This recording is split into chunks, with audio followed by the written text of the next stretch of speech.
Mon fils, je vois du vide dans tes yeux qui me rappellent les yeux de ta mère.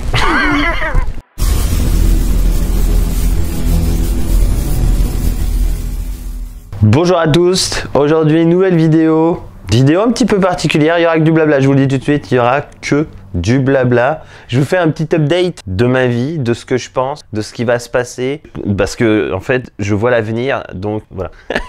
Bon, déjà premièrement, la semaine dernière, comme vous l'avez vu, on vous a dit qu'on était parti en vacances. En vérité, on n'était pas tant en vacances que ça. On est parti 4 jours à Détroit, 3 jours à Détroit, qui se trouve être à 3 heures de route d'ici vers l'ouest. Donc en fait, tout simplement, c'est un endroit où la vie est 37% moins chère et évidemment loin de certaines personnes, certains lieux qui aujourd'hui ne me vont plus. Donc avec Clara, on a tout simplement été visiter 5 maisons, dont une évidemment qui nous a vraiment tapé dans l'œil. Donc on l'a pas mis sur les réseaux. Enfin, en vérité, j'ai mis une photo en story et je vous ai rien montré de plus. Mais voilà, c'est une maison où on pourrait faire littéralement tout ce qu'on a envie de créer pour cette chaîne, pour la musculation, pour voilà, pour notre vie en fait, tout simplement. Et notamment quasiment 150 voire même 200 mètres carrés, je crois, dans un hangar pour créer mon propre home gym. Donc voilà, ça c'est un projet qui aujourd'hui a mûri dans mon esprit. Ça fait des années que je m'entraîne en salle. J'ai toujours aimé l'ambiance des salles et aujourd'hui ça ne va plus en fait, ça ne me va plus. Je suis plus du tout en accord avec ce monde, avec les valeurs que j'ai pu trouver étant plus jeune, il y a déjà 13 ans. Et c'est de ça aujourd'hui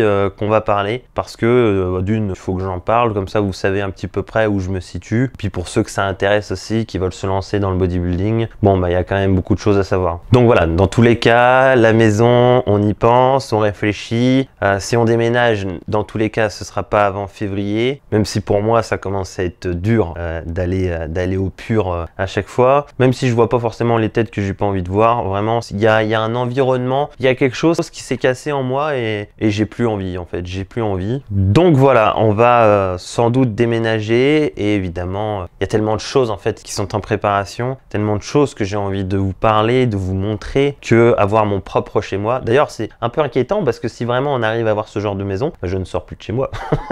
Littéralement, je ne sors plus de chez moi. J'emmène Clara le samedi soir en corvette bouffer resto et puis basta. Après, on vit en ermite. Donc aujourd'hui, voilà, c'est plutôt une vidéo pour ceux qui veulent se lancer dans le body ou qui regardent d'un œil extérieur le bodybuilding, qui veulent en fait tout simplement peut-être se lancer dedans, s'entourer de gens qui font du body. Il y a quand même beaucoup de choses à savoir qui, moi, personnellement, me dérangent et j'ai envie tout simplement de vous en parler parce que vous connaissez ma transparence. Bon, il faut savoir déjà que lorsque vous vous lancez dans le body, je vous l'ai dit 100 fois, mais que vous soyez une femme ou un homme, si vous voulez tout... Là, on parle de stéro, hein, littéralement. Hein. Quand on parle de body, c'est de stéro, mais pas forcément non plus de stéro, parce que même le bodybuilding naturel amène aussi ce genre de problème, mais assurez-vous d'être déjà bien financièrement et aussi et surtout bien dans votre tête. Pourquoi bien dans votre tête? Parce que vous rentrez dans un monde de doute. Vous rentrez dans un monde où votre physique ne vous convient absolument pas tous les jours. Vous allez vous sentir trop gras, trop maigre, disproportionné, alors qu'en vérité, vous êtes souvent bien plus gros que tout le monde, que vous soyez une femme ou un mec. Et la bigorexie, mine de rien, c'est quelque chose qui peut vous amener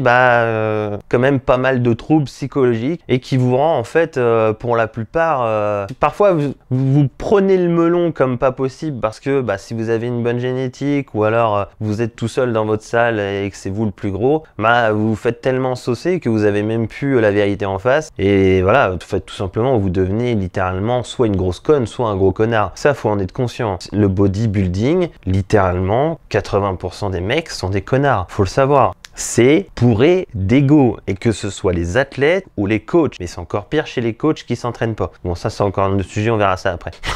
Et c'est pareil chez les filles, hein. C'est pareil chez les filles, vous rentrez dans un monde de doute. Alors, soit vous devenez une peste, soit vous restez normal, mais bien souvent vous devenez quand même des pestes. Hein. Faut le savoir ça. Hein. En fait, ce que j'ai pu remarquer, c'est que la plupart des femmes, si vous êtes juste une athlète, vous devenez des pestes. Si vous devenez des coachs, souvent vous vous tournez vers le bien-être parce que vous vous rendez compte que avec tout ce qui se passe autour de vous, sans doute que, bah oui, le bien-être, c'est quand même autre chose que juste le body. Autre chose aussi, mesdames, et là, le dernier coup, on m'a cassé les couilles parce que j'ai dit, mesdames, comme quoi, il fallait pas différencier les genres, ou je sais pas quoi. Si, mesdames, vous êtes littéralement des proies pour certains hommes. Faites attention à vous, attention à vos bilans, attention à ce que votre coach vous demande. Vous tomberez sur des mecs, parfois, littéralement dangereux, mais vraiment dangereux. J'en ai parlé récemment en réel, ce réel qui a fait quand même un peu de bruit, je suis content, mais pas assez. Il faut savoir qu'il y a quand même des coachs qui ont interdit leurs clients de partager mon réel. On en est là, les mecs. On en est là. À votre avis, pourquoi ils ont arrêté? Ils ont dit surtout non, ne partagez pas Pierre. Bah ouais, mon réel fait écho sur beaucoup de coachs. C'est littéralement dangereux ce qui s'est passé. C'est dangereux en fait. Quand je vois le nombre de mecs qui a interdit de partager mon réel, mais les gars, vous êtes dangereux en fait. Bref, tout ça pour vous dire que la salle en elle-même, le body en lui-même ne m'intéresse plus. Même si j'adore les compétitions à haut niveau, et là je parle juste du haut niveau, hein, vraiment que du haut niveau, les compétitions amateurs ne m'intéressent plus. C'est un monde bourré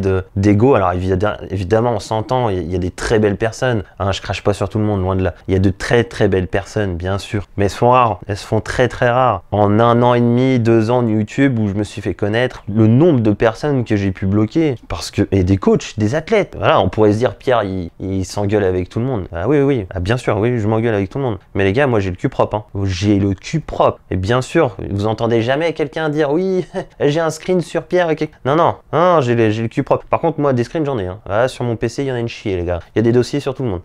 Mais c'est dangereux, vraiment c'est dangereux. Donc voilà, comme je vous disais, le monde de la salle ne m'intéresse plus. J'ai plus envie de m'entraîner à côté de ce genre de personnes. Et que ce soit ici au Canada ou en France, hein, c'est totalement la même chose. Pire encore en France, je trouve, parce qu'en France, on a des gamins dans des basic fit qui sont littéralement insupportables. Mais vraiment insupportables. Je scrolle plus, j'ai arrêté de scroller sur Instagram. Je suis pas sur TikTok, heureusement, mais voilà, aujourd'hui je suis devenu un vieux con. Hein. 32 ans les gars, je supporte pas. Hein. Des gamins de 20 ans qui pètent plus au leur cul, je supporte pas. Vraiment, je supporte pas. Et j'ai pas souvenir d'avoir été comme ça. J'ai pas souvenir d'avoir été comme ça. Évidemment, c'est pas la faute aux gamins. Hein. Le plus souvent, c'est la faute aux parents. C'est littéralement un manque d'éducation cruel, quoi, en fait. Donc voilà pourquoi j'ai très envie personnellement d'aller en salle, oui, mais tout seul, vraiment tout seul ou avec des gens que j'apprécie. Comme disait Astier, avec des gens avec qui je mangerai sans problème. Tous les autres, j'ai plus envie de les voir. Deuxième chose, je viens d'en parler, les coachs. Les coachs aujourd'hui, mais le monde du body, mais les gars, mais à quel moment, au-delà du fait qu'il y en a qui soient dangereux avec les femmes, mais pour racoler les clients de tout le monde, et ça va dans tous les sens. C'est un monde ultra pourri. Vraiment, c'est un monde ultra pourri. J'ai des screens de tout le monde qui racole tout le monde. Mais c'est fou, c'est fou. Et en plus, il y en a qui se permettent de balancer des trucs, mais ce manque de respect, mais cruel. Ce manque de respect est incroyable. Et les types ont 30 balais. Hein. Là, c'est pareil, c'est un manque d'éducation, les gars. Hein. Je suis désolé. Hein. Les gamins sont chiants, mais vous êtes pareil. C'est un manque d'éducation incroyable. Jamais je me permettrais de dire ce genre de choses en crachant sur les coachs en question quand je veux un client. Mais c'est fou, c'est fou. Pire encore, maintenant j'ai des coachs qui me crachent dessus, qui viennent me voir cracher sur les coachs qui crachent. T'as compris? Hein, ils ont plus rien ne les arrête. Plus rien ne les arrête. Ils sont en roue libre, les mecs. Hein, avant ils étaient en seconde dans un rond-point, là ils sont passés la 3. Et hop, ils sont en trave, comme ça. Ils font ce qu'ils veulent. Non, les gars, moi je peux plus. C'est plus possible. La guéguerre des coachs bodybuilding, oui, t'as vu mon athlète, il est passé devant. Ah, t'as vu, elle était pas prête, lui, il était pas prêt. Littéralement, lorsque vous êtes coach, vous savez très bien qu'une prépa fait pas une autre. Chaque client a ses problèmes. Il y en a qui arriveront plus secs. Oui. Est-ce qu'ils ont mieux bossé? Non. S'il y a tellement de paramètres à prendre en compte, évidemment, il y a des coachs qui débutent aussi, tout simplement. Il y en a qui sont en manque de connaissances. Oui. Est-ce que ça fait d'eux de mauvaises personnes? Absolument pas. Et vraiment, c'est devenu fou. Vraiment, c'est devenu fou. Alors, je pense que c'est pas devenu fou. Je pense littéralement que j'avais pas le pied assez dedans. Je pense pas que ça ait mal évolué. Je pense que ça a toujours été comme ça en fait. C'est juste moi qui l'ai découvert assez récemment si vous voulez. Alors je parle souvent des coachs, mais c'est vrai que les athlètes, oh les gars, si vous voulez devenir coach dans le bodybuilding, là c'est pareil. Vous allez avoir en face de vous de sacrés trous du cul. Hein. Ah non, il faut le savoir, Il y a des mecs, des femmes aussi, hein, mais quand même beaucoup plus les mecs. Il y a des mecs qui sont prêts à tout, qui respectent absolument pas leur dosage. J'en ai fait l'expérience. Des mecs qui suivent pas le plan, ça c'est une chose. Puis derrière, ils vont voir un autre coach en disant regarde ce qu'il m'a fait faire. Ouais, Et puis souvent, tu es totalement biaisé parce que toi, en tant que coach, tu dis, bah, c'est possiblement n'importe quoi. Non, en fait, c'est pas n'importe quoi. C'est juste que t'as pas le feedback. Tu sais pas ce qui se passe. Tu sais pas ce qui se passe. Si t'es un peu teubé, tu juges l'autre coach. Ouais, mais en fait, parfois, tu discutes juste 30 secondes avec l'autre coach et tu te rends compte que c'est le client qui fout la merde. Et il y a des embrouilles comme ça dans le body tout le temps. C'est tout le temps. Tout le temps, tout le temps, tout le temps, tout le temps. Il y a des clients qui sont complètement teubés, qui vous font passer pour des cons, qui sont malhonnêtes. Il y en a d'autres qui vous prennent aussi pour de la merde. C'est-à-dire, genre, vous le payez, ils vous payent, donc forcément, vous devez être aux petits soins juste pour lui. Alors vraiment, il y a des mecs qui câblent, hein. Il y a des mecs qui câblent. Moins chez les filles, il y en a quand même, on s'entend. Et moins chez les filles. Donc voilà, très simplement, si vous voulez être coach dans le bodybuilding, il y a des choses à savoir comme ça. Vous allez tomber face à des clients qui vous feront la guerre aussi, pour des choses stupides le plus souvent. Et puis moi, personnellement, ce qui me bouffe le plus, ce sont vraiment la guerre des coachs. La guerre des coachs, j'ai plus l'âge en fait. Enfin, j'estime ne pas avoir l'âge ou ne plus avoir l'âge à montrer mon ego et dire ah là, regarde, il a fait mieux que toi.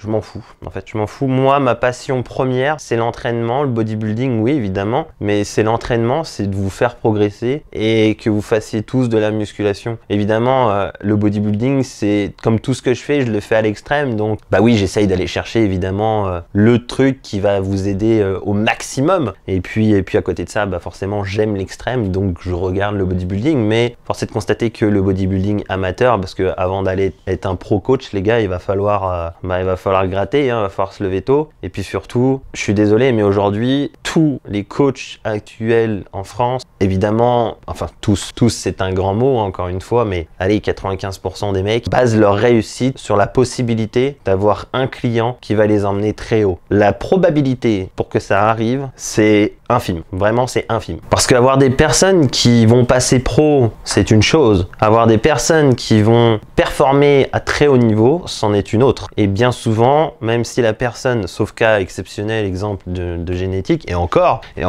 j'allais dire Stéphane Matala, mais il a pris 3 ans hein, avant d'arriver à un tel niveau, ce sera très rare. Et aujourd'hui, on fait face à quoi? Bah, on fait face à des coachs, en fait, tout simplement, qui racolent, qui essayent tout simplement d'aller chercher les clients chez les autres, donc des clients qui sont déjà à très haut niveau, pour espérer en fait briller mais et être le prochain Iran Bod. Mais les gars, j'ai vu des trucs mais lunaires, vraiment j'ai vu des trucs lunaires. Et donc par la suite, forcément, moi personnellement, je vais vous donner mon expérience parce que non seulement je l'ai vu de près, mais je me suis fait ami en fait avec certaines personnes qui ont des pratiques plus que douteuses et d'autres qui sont certainement extrêmement doués, extrêmement bons, et qui sont aussi de bonnes personnes, mais qui seront prêts à tout sacrifier, même leur amitié pour la gloire en fait, tout simplement. Et ça, moi, je peux pas en fait. J'ai qu'une parole, j'ai qu'une valeur en fait, c'est le respect, et l'amitié, loyauté. Allez, j'en ai 3.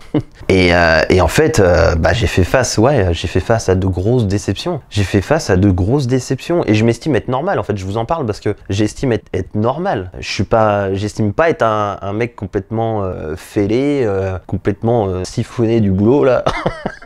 J'estime être normal et vraiment, vous ferez face à des choses mais dingues, vraiment des choses dingues. Donc si vous voulez vous lancer dans le bodybuilding et que vous voulez être un athlète, je vous dirais pas de vous former tout seul, mais presque. J'ai très envie de vous dire ça quand même si c'est mon métier encore une fois. Hein. Faites tout simplement attention. Faites attention à qui vous donnez votre argent. Faites attention à ce que vous payez. Faites attention à qui vous donne les produits. Est-ce que c'est pas votre coach? Si c'est votre coach, cassez-vous. Vraiment, cassez-vous, tout simplement. Donc voilà, en peu de temps, en peu d'années, j'en ai vu quand même pas mal. Et je trouve que personne n'en parle. Vraiment, personne n'en parle. Autre chose aussi, mesdames, quand vous faites de la compétition et que vous tombez dans des TCA, c'est pas vous le problème, c'est votre coach. Et aujourd'hui, j'ai des amis qui ont repris 20, 30 kilos pour certaines après être montés sur scène. Pourquoi? Parce que le coach le savait. Il savait qu'ils allaient tomber dans les TCA, que juste derrière, ça allait être très difficile à tenir une diète. Et ils ont quand même poussé le vice. Pourquoi? Parce que c'est de la visibilité. Et que si vous auriez eu un résultat, eux, ils auraient eu une médaille, une photo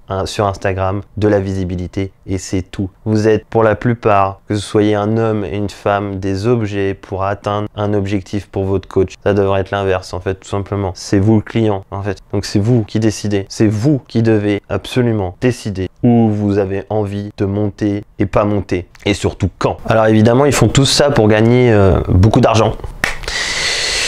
Je suis désolé, mais je suis sûr et certain que vous n'avez pas besoin d'être des escrocs pour gagner beaucoup d'argent. Je ne partage jamais d'avant-après, sauf quand c'est un client qui me tag ou quoi que ce soit. Et encore, c'est pas systématique. Je ne partage, pour ainsi dire, quasiment personne, alors que je travaille avec des professionnels. Je travaille même avec des professionnels, alors que leurs coachs ne le savent pas. Parce que leur coach me déteste. On en est là, les gars. Avant, j'avais un petit peu de scrupule. Je me suis dit, bon, je travaille avec les coachs parce que, voilà, je crois en ceci, en cela. Bon, maintenant, non. Je pars du principe que si l'athlète veut progresser, allez, je fais mon taf. Qu'importe s'ils ne me citent pas sur scène ou sur leur photo Instagram, je m'en branle. Moi, j'ai fait ce que j'aimais. Et puis voilà, j'ai eu mon argent parce que j'ai été payé, parce que c'est mon métier quand même, faut que je mange. Et puis voilà, on s'en fout en fait. On s'en fout. La gloire, ça ne m'intéresse pas. Il y a des gens qui ont fait Lille, qui ont gagné et qui vont pas me citer. Et il n'y a aucun souci avec ça. Et parce que, bah voilà, j'ai pas besoin d'être cité. Je m'en fous en fait. Mais c'est juste parce que leur coach me déteste. Et tant mieux qu'ils me détestent. Une dernière chose aussi. Et là, je vous donne mon point de vue parce que je sais que j'en parle souvent à Marine et je pourrais paraître totalement défaitiste ou alors je brise vos rêves, mais il faut que je vous le dise parce que vraiment il y en a qui pensent vraiment être des champions. La probabilité pour que vous passiez simplement professionnel, je crois qu'on avait compté avec tous les athlètes par an qui passent pro versus tous ceux qui concourent, c'est moins de 1%. Donc en fait, si vous n'avez pas une génétique exceptionnelle et que vous avez l'envie de passer pro, pensez plutôt à votre avenir professionnel plutôt qu'à votre avenir sportif. Vraiment, c'est un conseil que je vous donne. Ça coûte excessivement cher pour la santé, pour votre porte-monnaie et pour la plupart du temps, vous n'aurez pas de résultats. Parfois même, on vous promet des résultats parce que vous avez une très belle shape. Oui, mais vous allez tomber toujours face à un mec tous les ans qui sera supérieur à vous parce qu'il aura une meilleure shape que vous. Voilà. Et lui, il fera partie des 1%, pas vous. Il y a des mecs qui seront amateurs toute leur vie et qui prennent toujours deuxième à ça de passer la carte pro. Et tous les ans, vous bouffez votre santé, tous les ans. Alors qu'au final, vous vous rendez compte que bah, c'est bien, évidemment, le body, je suis pas en train de vous dire de pas le faire. C'est votre passion, tant mieux. Mais au bout d'un moment, passer un certain âge, il va peut-être falloir penser à faire autre chose de sa vie, tout simplement. Après, ça, c'est chacun voit midi à sa porte. Vous pouvez faire ça toute votre vie. Moi, je m'en fous. Je vous donne juste un conseil d'amis parce que j'aime les gens. Bref, voilà ce qu'est le monde du bodybuilding. Aujourd'hui, je veux m'en écarter, voire même plus rien à avoir à faire. Évidemment, techniquement, je rentre en prépa au mois de décembre. Si tout se passe bien, parce que j'ai envie de monter sur scène avec Tristan, parce que ça me fait plaisir de partager ça avec lui. Mais c'est tout en fait. Après, j'arrête. Fini les gars. fini. Et puis, si vraiment je me prépare, je vais rien montrer. Je vais vraiment monter sur scène, évidemment, avec la meilleure shape possible, on s'entend. Mais même si ça se passe bien là-bas, je continuerai pas. Je me casse, moi. Je me tire et plus envie. Faites attention à vous. C'est très particulier. Si vous voulez en rester loin ou si ça vous intéresse mais que vous avez peur, et ben continuez d'avoir peur et restez loin. Ça ira bien mieux pour vous. Vous verrez, vous passerez sans doute pas à côté de votre vie. Voilà pour les nouvelles.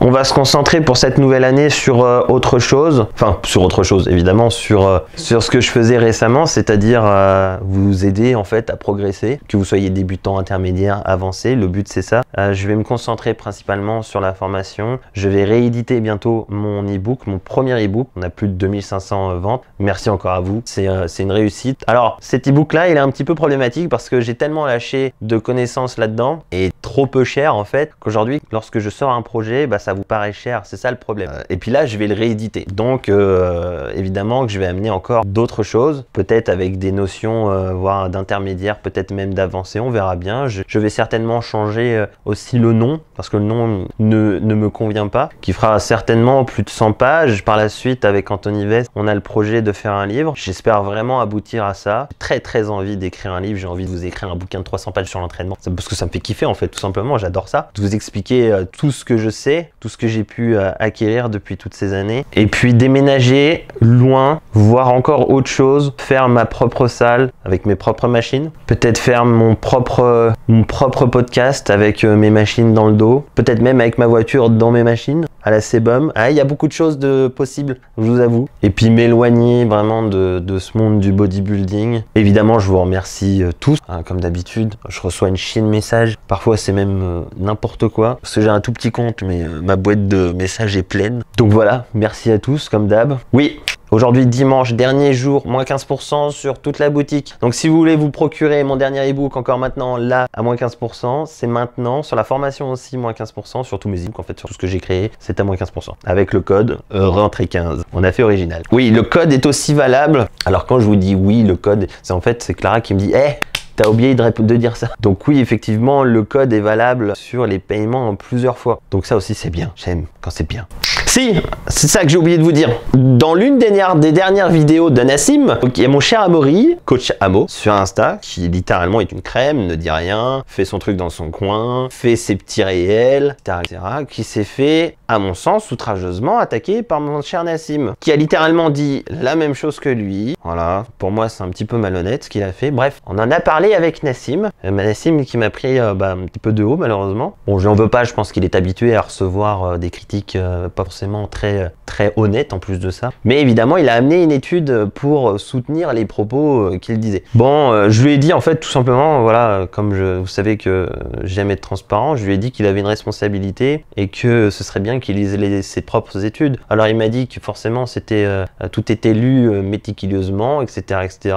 J'en doute fortement, honnêtement, j'en doute fortement. Il suffit pas de chercher bien loin et de tout simplement lire l'étude pour comprendre certaines choses. Il m'a dit aussi que c'était pas ça, comment il a dit? Et oui, qu'il n'avait pas que ça à faire de nuancer ses propos. Bon bah voilà, à partir de là, c'est bien dommage parce que lorsque tu as autant de visibilité, je trouve que nuancer ses propos, justement, ça aide aux gens, ça aide les gens à aller chercher un peu plus loin. Bref, je trouve ça dommage. Peut-être qu'un jour j'aurai la chance d'en discuter avec lui de vive voix. Bref, c'est comme ça. Mais voilà, je vous le dis parce que j'aime bien être transparent. Sur ce, souhaitez-moi bonne chance parce que ce soir, je mange avec Marine. Marine, on mange sushi, évidemment avec ma femme, mais Marine, je peux plus moi, je peux plus Marine, vraiment je peux plus. Welcome to my party, we're just getting started. A life is a dream or a nightmare scarring. Hand me a drink.